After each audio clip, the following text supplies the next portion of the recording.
आज की कहानी है भोपाल शहर के बाहरी इलाके में रहने वाली सोनी परिवार की। मुकेश सोनी के 3 बेटे थे जिनका उम्र 3 महीने से 6 साल तक का था। उनकी पत्नी तीसरे बेटे को जन्म देने के कुछ ही मिनटों बाद इस दुनिया को छोड़ चले जाती है। अब बच्चों के देखभाल के लिए मुकेश एक नौकर भी रखता है, लेकिन कहानी के कुछ दिन पहले ही मुकेश का नौकर कुछ दिनों छुट्टी में जाता है। बच्चों का मन बहलाने के लिए मुकेश 2 बेटों के साथ लूडो खेलते रहता है और तीसरा छोटा बच्चा झूले में सोया हुआ रहता है। तभी अचानक बिजली गुल हो जाती है। मुकेश बच्चों को वहीं बैठे रहने को बोलकर बत्तियां जलाने लगता है। इतने में उसका बड़ा बेटा राजेश झूले में सो रहे बच्चे को जगा देता है और परेशान करने लगता है। वे लोग फिर से लूडो खेलने लगते ही हैं कि छोटा बच्चा रो उठता है।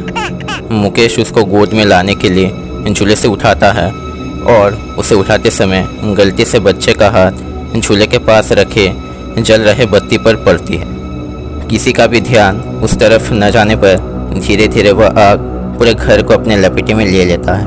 मुकेश और उनके 2 बेटे मदद के लिए चीखते रहते हैं, लेकिन आसपास का इलाका सुनसान होने पर वह चारों उसी घर में अपना दम तोड़ देते हैं। इस घटना के 10 दिन बाद एक बार 2 दोस्त राहुल और मानस से गप्पे लड़ा रहे थे कि तभी राहुल मानस से कहता है क्यों ना हम एक दूसरे को भूतों के किस्से सुनाकर डराएं। मानस मान जाता है और दोनों एक दूसरे को उल्टी सीधी कहानी सुनाने रहते हैं। अब रात के 10:30 बज रहे थे कि मानस कहता है कि वे दोनों ही एक दूसरे को डराने में नाकामयाब हैं। क्यों ना वह शहर के बाहर जले हुए घर में वो रात गुजार कर वापस आए। राहुल मान जाता है और वो दोनों ही उस घर के ओर जाने लगते हैं। घर के अधजले दरवाजे को खोलते ही एक जला हुआ बदबू दोनों के नाकों से गुजर जाता है। अभी भी वो घर में धुआं भरा हुआ था और धुएं के 3-4 बादल हवा में उड़ रहे थे। मानस ये देखता है, लेकिन ये चीज़ उसे थोड़ी अजीब लगती है क्योंकि बाहर पेड़ के एक भी पत्ते नहीं हिल रहे थे, तो ये बादल कैसे हिल रहे हैं। और यह चीज़ वो राहुल को बोलने ही लगता है कि वे बादल सब और बड़े होकर इंसानों का आकार लेना शुरू करते हैं। दोनों दोस्त घबरा जाते हैं कि तभी उन बादलों में से लंबे लंबे हाथ निकलकर उन दोनों को पास आने लगते हैं। मानस और राहुल पूरे दम लगाकर भागने ही लगते हैं कि पीछे से वो बादल हमें बचाओ, हम जल रहे हैं, हमें बचाओ कहकर उनका पीछा करते रहते हैं। धीरे धीरे जलने की बदबू बहुत तेज हो जाती है।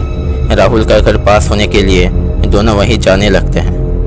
घर में घुसते ही राहुल मेन गेट जोर से लगा देता है और मानस को साथ लेकर अपने कमरे में जाकर कमरे का दरवाज़ा भी लगा देता है। उस रात तो उन्हें नींद आने की कोई आशा नहीं थी, लेकिन बहुत भगदड़ होने के कारण उनकी आंखें लग जाती हैं थोड़ी ही देर में। लेकिन सुबह उठकर दोनों खुद को कल के मुकाबले ज़्यादा साहसी मानने लगते हैं और कल जो भी हुआ उसे एक बुरा सपना मानते हैं। राहुल कहता है क्यों ना आज फिर उस घर में जाया जाए।